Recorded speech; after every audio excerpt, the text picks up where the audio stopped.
రాఖీ అంటే కేవలం అన్నా చెల్లెళ్ల పండుగే అనుకుంటున్నారా? దీని అసలు చరిత్ర వేల సంవత్సరాల నాటిది. రాఖీ ప్రతి సంవత్సరం కోట్లాది మంది జరుపుకునే పండుగ. కానీ ఈ పవిత్రమైన దారాన్ని మొదట ఎవరు కట్టారో మీకు తెలుసా? కానీ నిజానికి రాఖీ చరిత్ర ఇంకా పురాతనమైనది. వేల సంవత్సరాల క్రితం జరిగిన ఒక సంఘటనతో ఈ సంప్రదాయం ప్రారంభమైంది. ఆ యుద్ధంలో కట్టిన ఒక పవిత్రమైన దారమే ఈ రోజు మనం జరుపుకునే రాఖీకి ఆరంభం. ఆ కథ ఏంటో తెలుసుకోవాలంటే తదుపరి భాగం చూడండి. భవిష్య పురాణం ప్రకారం ఒకప్పుడు దేవతలకు మరియు రాక్షసులకు మధ్య ఘోరమైన యుద్ధం జరిగింది. దేవతల రాజైన ఇంద్రుడు నిరంతరం ఓడిపోతూ నిరాశలో ఉన్నాడు.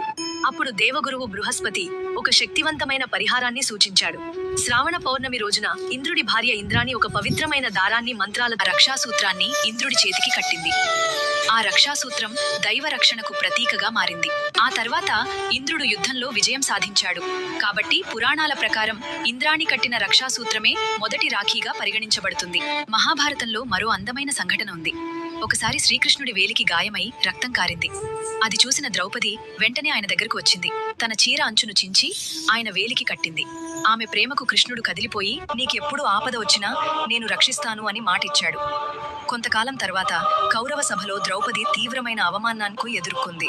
అప్పుడు శ్రీకృష్ణుడు ఆమెను దివ్య వస్త్రంతో రక్షించాడు. అందుకే ఈ కథను కూడా రక్షాబంధన్కు ప్రతీకగా చెబుతారు. ప్రేమ, విశ్వాసం, రక్షణకు ఇదొక శాశ్వత చిహ్నంగా నిలిచిపోయింది. మరో పురాణ కథ ప్రకారం యమున తన అన్న యముడి కోసం ప్రేమతో ఎదురుచూస్తోంది.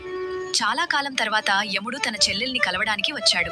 యమున తన అన్న యముడికి ప్రేమతో రాఖీ కట్టింది. ప్రతి సంవత్సరం తన ఇంటికి రావాలని ఆమె కోరింది. చెల్లెలి ప్రేమకు సంతోషించిన యముడు ఒక గొప్ప వరం ఇచ్చాడు. రాఖీ కట్టించుకున్న వారికి దీర్ఘాయుష్షు కలగాలి అని యముడు వరమిచ్చాడు. అప్పటి నుంచి రాఖీ అన్నా చెల్లెళ్ల ప్రేమకు, ఆప్యాయతకు, రక్షణకు ప్రతీకగా మారిందని నమ్ముతారు. తర్వాత శ్రీకృష్ణుడు ద్రౌపది కథ ప్రేమ, కృతజ్ఞతకు ప్రతీకగా నిలిచింది. యముడు యమున కథ అన్నా చెల్లెళ్ల అనుబంధాన్ని ప్రపంచానికి తెలియజేసింది. అంటే రాఖీని మొదట కట్టింది అన్నా చెల్లెళ్ళు కాదు. పురాణాల ప్రకారం ఇంద్రాణి ఇంద్రుడికి కట్టిన రక్షాసూత్రమే ఇలా రాఖీ ఓ ప్రతీకగా మారింది. కేవలం అన్నా చెల్లెళ్ల పండుగే అనుకుంటున్నారా? దీని అసలు చరిత్ర వేల సంవత్సరాల నాటిది. రాఖీ ప్రతి సంవత్సరం కోట్లాది మంది జరుపుకునే పండుగ. కానీ ఈ పవిత్రమైన దారాన్ని మొదట ఎవరు కట్టారో మీకు తెలుసా? కానీ నిజానికి రాఖీ చరిత్ర ఇంకా పురాతనమైనది. వేల సంవత్సరాల క్రితం జరిగిన ఒక సంఘటనతో ఈ సంప్రదాయం ప్రారంభమైంది. ఆ యుద్ధంలో కట్టిన ఒక పవిత్రమైన దారమే ఈ రోజు మనం జరుపుకునే రాఖీకి ఆరంభం. ఆ కథ ఏంటో తెలుసుకోవాలంటే తదుపరి భాగం చూడండి. భవిష్య పురాణం ప్రకారం ఒకప్పుడు దేవతలకు మరియు రాక్షసులకు మధ్య ఘోరమైన యుద్ధం జరిగింది. దేవతల రాజైన ఇంద్రుడు నిరంతరం ఓడిపోతూ నిరాశలో ఉన్నాడు. అప్పుడు దేవగురువు బృహస్పతి ఒక శక్తివంతమైన పరిహారాన్ని సూచించాడు. శ్రావణ పౌర్ణమి రోజున ఇంద్రుడి భార్య ఇంద్రాణి ఒక పవిత్రమైన దారాన్ని మంత్రాల రక్షాసూత్రాన్ని ఇంద్రుడి చేతికి కట్టింది.